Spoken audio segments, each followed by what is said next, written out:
da história de que problema mental, depressão, ansiedade é coisa de gente rica. Isso é um mito, ou de verdade as pessoas estão nas classes mais altas? Porque de acordo com aquela pirâmide lá, meio que a gente pode concluir que tu vai resolvendo problemas na vida e aí tu vai subindo nessa pirâmide, né? E aí tu vai tendo outros problemas. E esse problema mental ele pode vir depois que tu não tem mais fome e tem uma casa. Aí sobe e chega no problema de saúde mental. Isso é um mito? É um mito. O problema mental está em todos os níveis da pirâmide. A pessoa lá de baixo vai deprimir porque não tem comida. O de cima vai deprimir porque não tem um relacionamento. O terceiro vai deprimir porque não tem poder, não tem reconhecimento. O de quarto vai deprimir por uma crise existencial com Deus. Então veja que a doença mental ela só vai mudar o seu objeto de causa, digamos assim. Parece que o ser humano nasceu para sofrer. É a resistência, é o fenômeno natural. Se a gente não entender que nós nascemos no mundo para vencer resistências, nós vamos sofrer muito. Por isso é que eu uso ela a meu favor, Arthur. Porque eu sei que ela é processo intrínseco da minha vida. Eu não posso entrar nessas crises querendo viver de uma forma que eu não fui feito para viver. Quando você traz a lei a seu favor, cara, é um processo de amadurecimento, de crescimento exponencial e gigantesco os resultados que a gente tem na vida. Entendeu? Porque quando acontece algum problema na minha vida, eu olho aquilo e falo assim, a oportunidade, o que está acontecendo aqui? Eu não me angustio e não me desespero. Eu sempre vejo as dificuldades, os problemas, os percalços, como esse degrauzinho para um degrau superior. Como essa alturazinha que eu preciso vencer. E eu tento extrair daquilo o máximo que eu posso. Isso significa que eu não chore? Não. Isso significa que eu não fique ansioso? Não. Isso não significa que eu não perca noites de sono. Eu sinto tudo o que um ser humano tem que sentir. Porque se eu lutar contra isso, isso vai virar sintoma, isso vai virar doença. Então eu deixo vir. Quando entendi. A tristeza vem, eu deixo ela vir. Vem, tristeza. Vem, o que é que tu quer comigo? E choro. Quando a ansiedade vem, eu falei, vem, pode vir, tô aqui. Porque ela vai também. Do jeito que ela vem, ela vai. Ela vem, ela faz o que ela tem que fazer comigo, ela me ensina o que ela quer ensinar, eu sinto a palpitação, eu sinto a taquicardia, eu vivencio aquilo e ela vai embora. E aí é outra questão das redes sociais, que é a ditadura da felicidade, que é a positividade tóxica, que o ser humano não quer mais. Ele rejeita, ele faz força para não sentir. Sabe o que acontece com isso? Não é porque ele fez força para não sentir que o sentimento desapareceu. Aquele sentimento ele vai sair. Tu condensou ele, né? Condensou. E ele vai sair, sabe, em forma de quê? Doença. É uma alergia. É uma diarreia. Quando tu resiste à resistência, ela vira uma doença. Ela vira uma doença. Ela tem um potencial gigantesco de energia ali dentro. Vai cair teu cabelo. Vai dar diarreia. Doença autoimune. Começa a confusão. Porque simplesmente você resistiu à resistência. Você transformou um sentimento numa bola de energia gigantesca dentro de você que vai explodir em fragmentos. E isso é comprovado que acontece quando tu resiste a um sentimento, ele se transforma numa consequência física? Isso é psicossomática. Esse é o termo para isso, é chamado de psicossomática. Psico, mente, emoções. Somática, corpo. É sintomas do corpo vindo do seu estado mental. Então, quando você resiste, quando você tensiona, aquela tensão ela vai sair. Se ela não está saindo pelas vias adequadas, uma coisa legal. A tensão gerada todos os dias dentro da gente, emocional, por pensamento, ela precisa sair. Quais são as melhores vias de eliminação da tensão humana? Boca e atividade física. E sono. Quando você bota a sua roupinha e vai fazer a caminhada, tá saindo. Quando você vai pra terapia, falar, tá saindo. Quando você tá dormindo, tá saindo.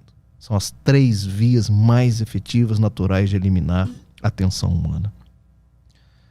A prova disso que eu tô falando, que a boca funciona, o que as pessoas fazem quando estão tensas? Comem. Ela tá usando a ferramenta. Só que no sentido inverso, de fora para dentro, e de forma transitória. Mas ela está utilizando uma ferramenta de alívio de tensão, que é a boca. Então, quando se entope, ou quando não se usa essas vias adequadas de eliminar a tensão, significa que a tensão está lá dentro. Não foi eliminada. Aí chega um momento que ela chega num determinado nível que ela vai sair como uma panela de pressão, que está entupida a sua válvula, ela vai explodir. Somático, corpo, sintomas físicos.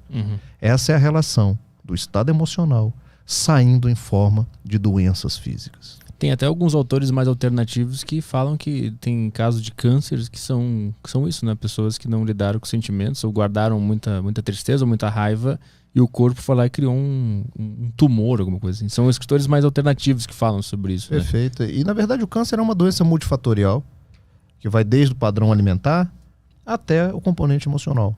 Então, assim, cada caso vai ser um caso, cada situação é uma situação com seus componentes importantes. Então eu não tenho dúvida que em alguns casos, sim, de tumores, o componente emocional passa a ser o mais importante.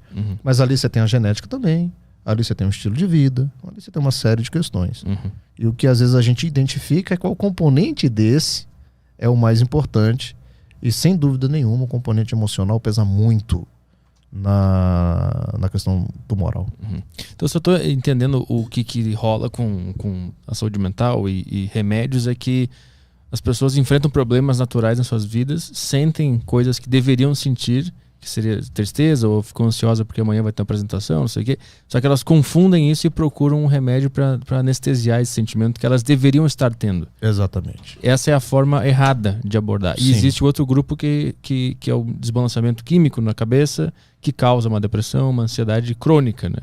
E o que tu tenta fazer, o que tu faz é diferenciar quando que é uma coisa química cerebral e quando que é um hábito ou algo que a pessoa devia estar sentindo mesmo, né? É isso, né? É exatamente isso. Eu costumo dizer que a psiquiatria hoje tem 2 pacientes desafiadores. Um é esse. É o cara que não está doente, mas quer estar doente para receber um remédio e dar conta de viver os seus sentimentos normais. Esse, quando entra no consultório, a gente tem que convencer ele que ele não precisa. Ele precisa de outras ferramentas. Como a gente já disse aqui, vamos fazer uma atividade física, vamos mudar a sua vida, vamos fazer uma terapia para ver o que está errado, para ver o que a gente pode mudar. Esse paciente é desafiador nesse sentido. Por outro lado, tem esse, que é o paciente que está doente por uma alteração neuroquímica cerebral, por genética. Ele é bipolar, ele tem depressão grave, ele está com pânico, é psicótico, que por resistência e que por preconceito ele não vai. Então olha que interessante. Eu tenho um que deveria estar lá para tratar e não está, e eu tenho outro que não deveria estar lá e está para tratar o que não precisa ser tratado. Então são 2 pacientes que a gente precisa manejar muito bem, com bastante orientação. Então aqui eu faço e deixo meus parabéns para vocês aqui, por abrir este canal para a gente estar falando disso. Porque a sociedade civil precisa cada vez mais falar disso. O Drauzio Varela precisa falar isso no Fantástico. A gente precisa falar sobre isso. Nós estamos muito sofridos. Nós somos uma sociedade muito doente. As pessoas estão sofrendo demais. Estão super medicadas. Os consultórios... Cara, eu moro numa cidade de 3 milhões de habitantes. Tem quase 1000 psiquiatras. Tá errado. Isso tá errado. É Brasília, né? Eu sou de Brasília. Cara, o que tá errado? Antigamente uma cidade tinha 1, 2 psiquiatras e, cara, o que tá acontecendo? Então a sociedade civil, vocês da comunicação...